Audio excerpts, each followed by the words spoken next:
माता की, भारत माता की, वंदे वंदे वंदे। नमः पार्वती पतये हर हर।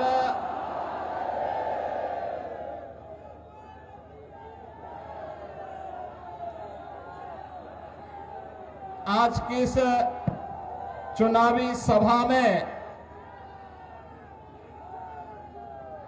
मंच पर उपस्थित सीवान की लोकप्रिय सांसद श्रीमती विजय लक्ष्मी देवी जी, भारतीय जनता पार्टी के जिला के अध्यक्ष श्री राहुल तिवारी जी, जिलाध्यक्ष जदयू श्री चंद्रकेतु सिंह जी, जिलाध्यक्ष लोजपा श्री महादेव पासवान जी, भारतीय जनता पार्टी के राष्ट्रीय मंत्री श्री अरविंद मेनन जी, उत्तर प्रदेश विधानसभा के सदस्य श्री आकाश सक्सेना जी,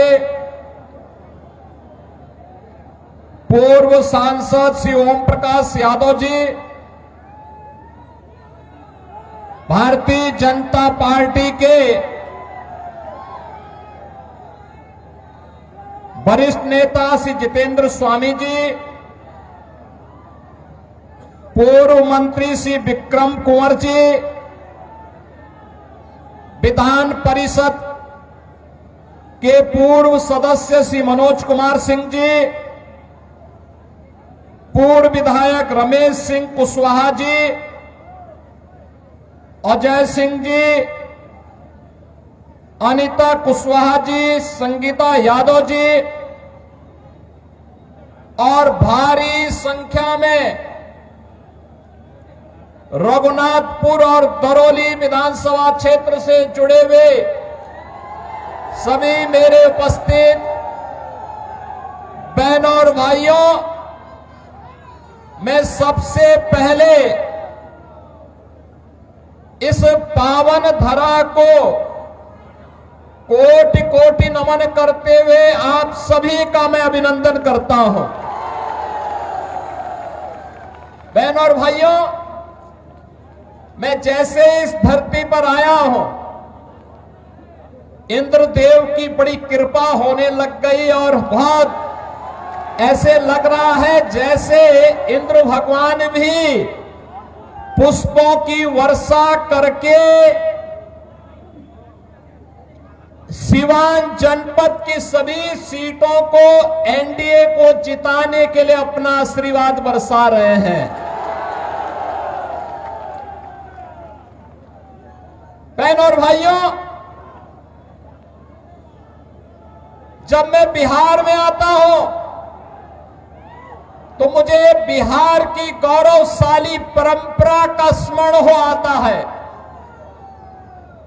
बिहार की धरती हम सबके लिए ज्ञान की धरती है, भक्ति की धरती है, शक्ति की धरती है, शांति और क्रांति की धरती है।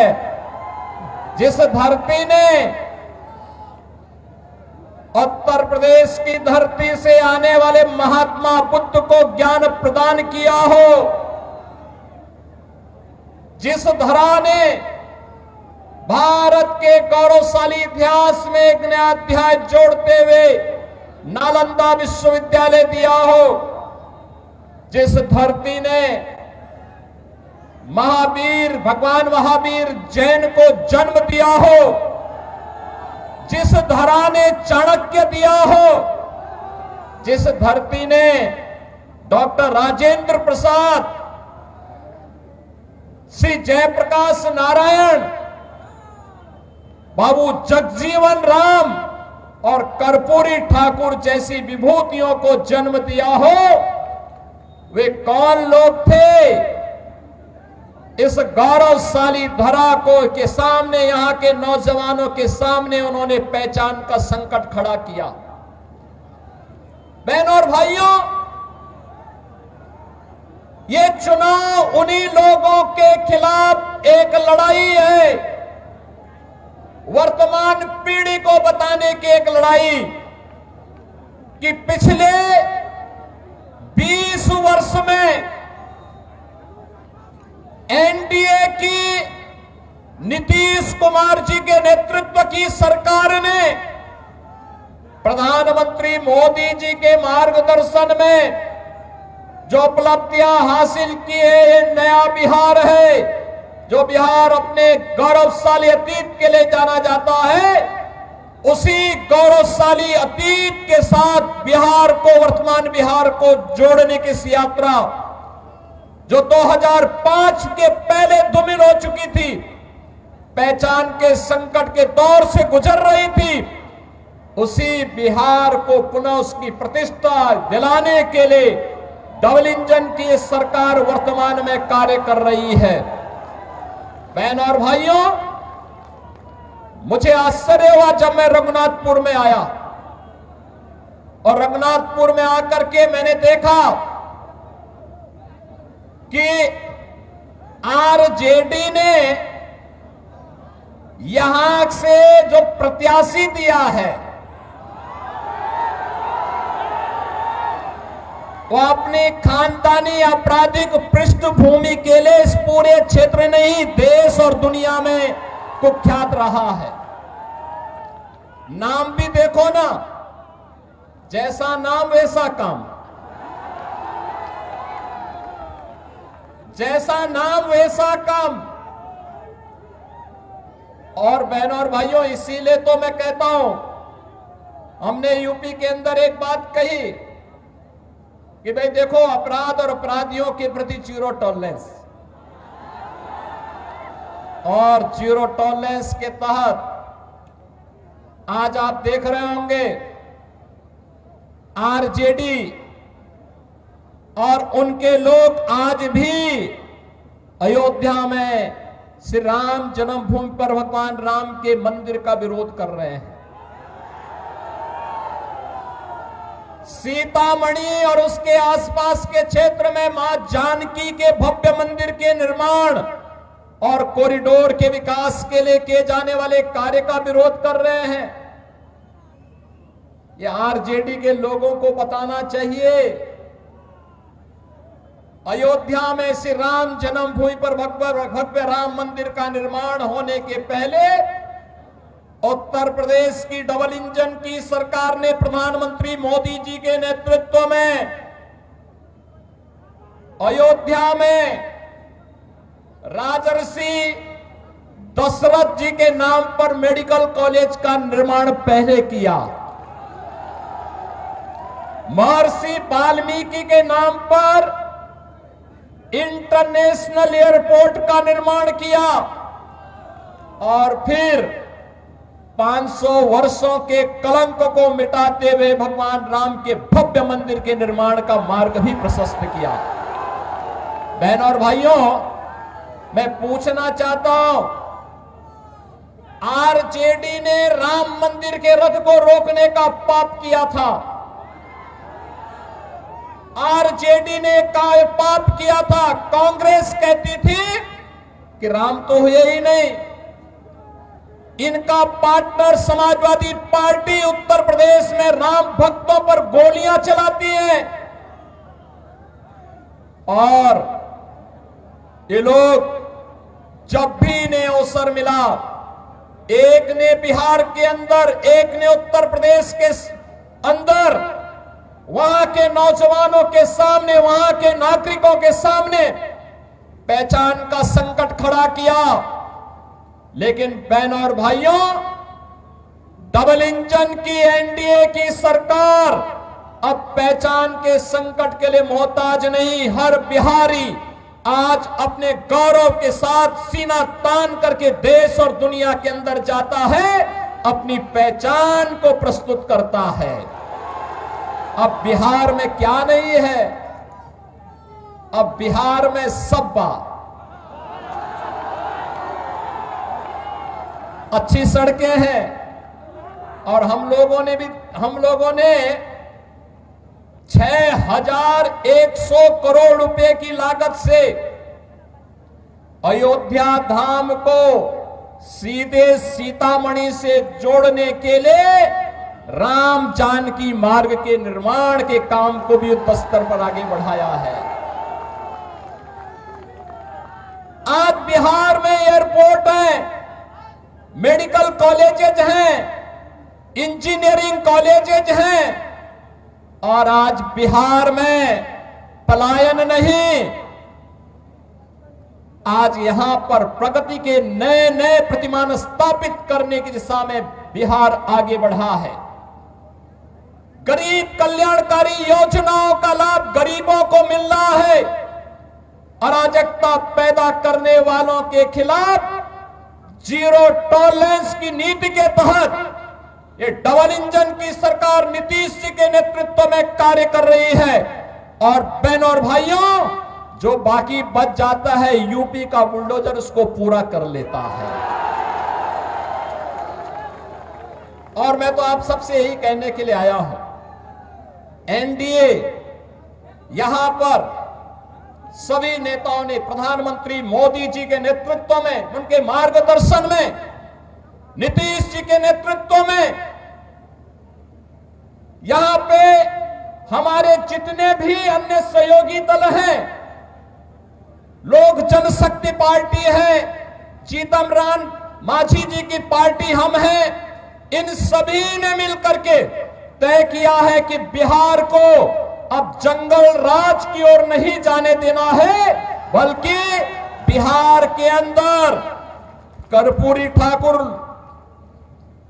बाबू जगजीवन राम, डॉक्टर राजेंद्र प्रसाद जी और जयप्रकाश जी की विरासत को आगे बढ़ाते हुए एक जन राज के रूप में बिहार को आगे बढ़ा करके यहां की एक एक व्यक्ति की आवाज को सरकार तक पहुंचाने की सरकार फिर से यहां पर बनानी है। और एनडीए इस बीच से एक बार फिर से अपने मुद्दों के साथ, विरासत और विकास के इन मुद्दों के साथ आपके सामने है।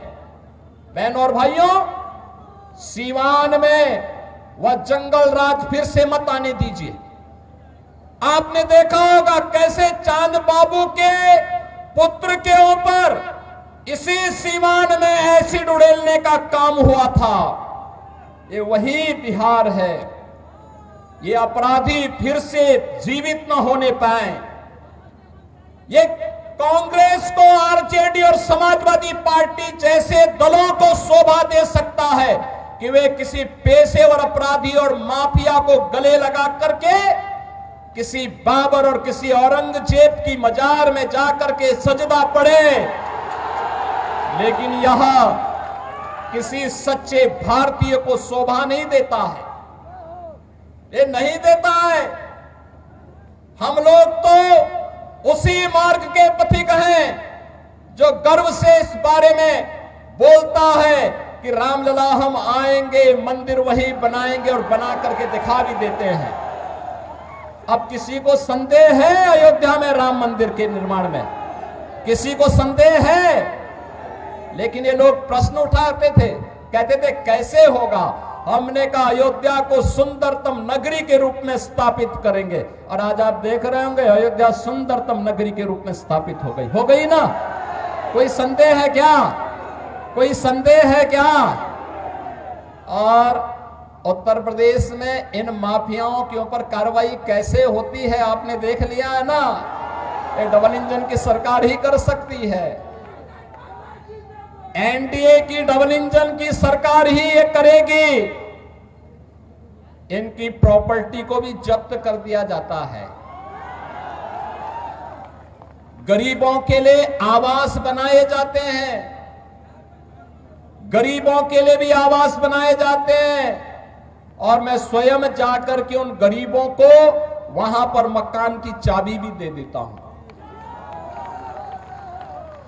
बहनों और भाइयों, पहली बार आपने देखा होगा देश के अंदर गरीब को उसका सही हक मिला है।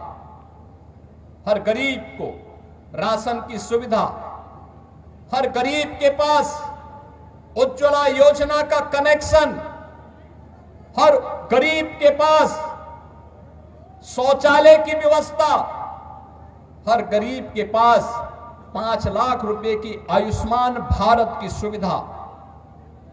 और बिहार में तो डबल इंजन की सरकार ने एक भी और भी कुछ काम किए। हर माता के खाते में अभी नगद धनराशि देकर के उन्हें स्वावलंबन के पथ पर अग्रसर करने का एक नया कार्य और प्रारंभ हो गया है। आप मुझे बताओ, ये मोदी जी के मार्गदर्शन में और नीतीश जी के नेतृत्व में बिहार के अंदर आज ये सभी कार्य युद्ध स्तर पर आगे बढ़ रहे हैं। ये कार्य हो रहे हैं। ये कार्य तभी होते हैं जब नारा होता है सबका साथ और सबके विकास का। और इससे पहले 2005 के पहले क्या होता था? सबका साथ लेकिन परिवार का विकास, एक परिवार का विकास होता था। अब उस परिवार के विकास को भी पीछे छोड़ करके फिर से ये लोग दोहराना चाहते हैं कि सबका साथ तो हो लेकिन माफिया का विकास हो। फिर से माफिया को पनपाने का कार्य हो रहा है। बहनों और भाइयों, माफिया को पनपने नहीं देना है, माफिया को पनपने नहीं देना है। दुनिया के अंदर से कम्युनिज्म समाप्त हो गया है और देश के यशस्वी गृह मंत्री अमित शाह जी ने घोषणा की है कि मार्च 2026 तक भारत से नक्सलवाद और माओवाद पूरी तरह समाप्त हो जाएगा। तो याद करना, नक्सलवाद और माओवाद को समाप्त करने के लिए डबल इंजन की सरकार चाहिए। हमें ये माले नहीं, वहां पर वह सीट लोक जनशक्ति पार्टी को चाहिए, एनडीए को चाहिए। और इसी प्रकार से रघुनाथपुर सीट ये जेडीयू एनडीए को चाहिए। इसके लिए आज आप सबसे अपील करने के लिए मैं आया हूं आपसे। बहनों और भाइयों, हमें अपराधी नहीं, हमें माफिया नहीं, हमें गांव, गरीब, किसान, नौजवान, महिलाओं और विकास के कार्यों को प्रभावी ढंग से आगे बढ़ाने वाला जनप्रतिनिधि चाहिए। आपके सुख दुख में सहभागी बनने वाला जनप्रतिनिधि चाहिए। गरीबों के साथ खड़ा होने वाला जनप्रतिनिधि चाहिए। अत्याचार और शोषण कराने वाला नहीं, पर्व और त्योहारों के समय दंगा कराने वाला नहीं, आस्था के साथ खिलवाड़ करने वाला व्यक्ति नहीं, बल्कि विकास के प्रति ईमानदारी के साथ कार्य करने वाला व्यक्ति हो। और इस दिशा से एनडीए ने जेडीयू के प्रत्याशी के रूप में नंबर भी है 108 रघुनाथपुर। 108 तो भारत का सनातन धर्म का शुभ अंक है और शुभ अंक में एनडीए ही आनी चाहिए। सहमत है ना? सहमत है ना? किसी अशुभ को मत आने देना, किसी ऐसे व्यक्ति को मत आने देना जो यहां के पहचान के सामने संकट खड़ा करे। तो श्री विकास कुमार सिंह को रघुनाथपुर से और दरौली से श्री विष्णुदेव पासवान जी को,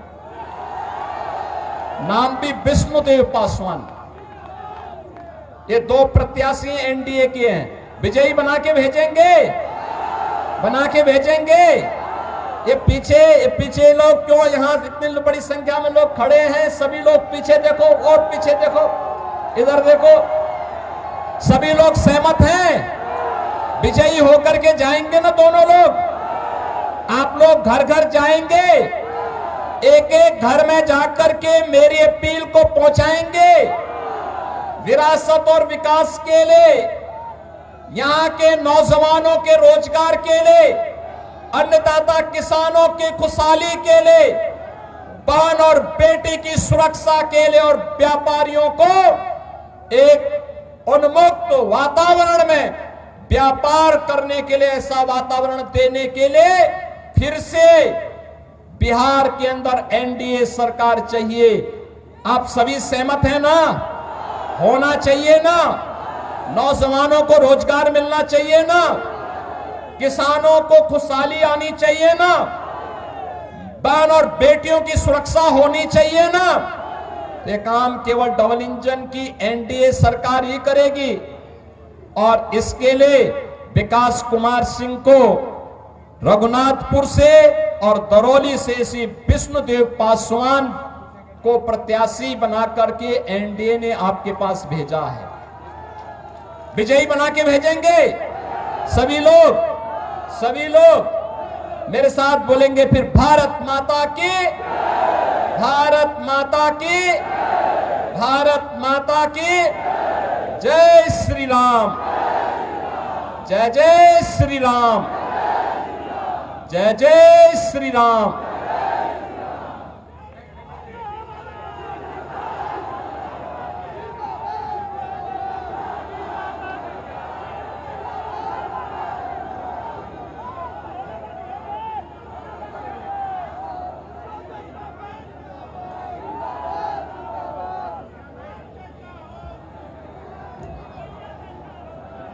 आप सभी से आग्रह है, 31 तारीख को सिवान के गांधी मैदान में प्रातः 9 बजे फिर से उत्तर प्रदेश के लोकप्रिय मुख्यमंत्री, युवा हृदय सम्राट, बुलडोजर बाबा परम आदरणीय आदित्यनाथ जोगी जी पधारेंगे। आप सबसे आग्रह है, परसों 31 तारीख को